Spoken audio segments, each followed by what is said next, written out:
A economia é provavelmente o assunto mais importante das nossas vidas. Durante tempos eu tive me questionando por que o preço dos bens e serviços que nós usufruímos no nosso dia a dia aumenta exponencialmente o seu preço ao longo dos anos. Encontrei um termo bastante interessante chamado inflação, que seria basicamente o aumento dos preços médios da economia. Mas esse conceito é bastante vazio e é talvez o que o Estado quer que nós acreditemos. Voltando à minha questão central, porque é que esses preços aumentam, estudar a economia é tão fascinante que tu acabas tendo resposta para essas questões. Na verdade, a inflação é um fenômeno causado quando a quantidade de dinheiro circulante da população aumenta numa taxa maior do que a produção de riqueza. O Estado acaba imprimindo muito dinheiro para suprir suas dívidas, suas despesas e as necessidades da população.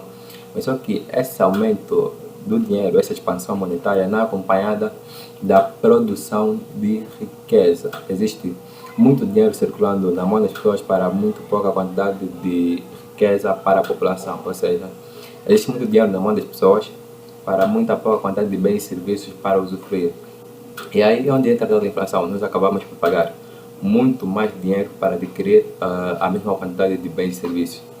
O governo, na tentativa de resolver o problema econômico da população, aumentando mais dinheiro na economia, causa uma situação de curto prazo de felicidade, porque as pessoas ficam mais felizes porque têm mais salários, existe mais dinheiro a circular, mas só que isso a longo prazo constitui um problema, porque esse aumento, essa expansão monetária, não foi acompanhada da produção de riqueza.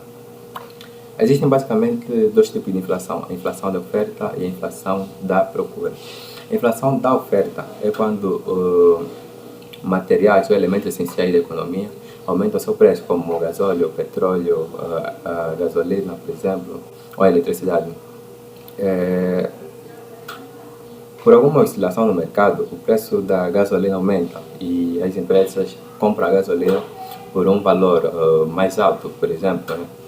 E o custo de manutenção dos seus veículos também, de manutenção e operação dos seus veículos também aumentam. Então, o que acontece? Eles repassam, de modo a manter a sua margem de lucro, eles repassam custos aos consumidores finais que pagam muito mais dinheiro para adquirir a mesma quantidade de bens e serviços, nesse caso da gasolina.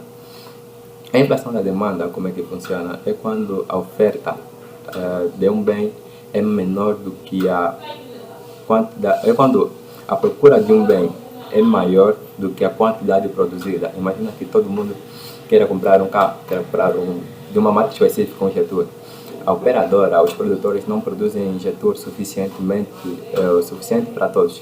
Então o que é que vai haver? Vai haver muita procura para muito pouca oferta existente no mercado. E o que vai acontecer? Os preços desse produto vai aumentar. Então, isso tudo para nós compreendermos que a nossa vida é muito influenciada por ela, pela economia, e esse é um assunto que devia ser mais vezes abordado pelas escolas e por outras instituições. Bem, esse foi o nosso vídeo de hoje. Espero que tenham gostado. Deixe o seu like e tamo junto.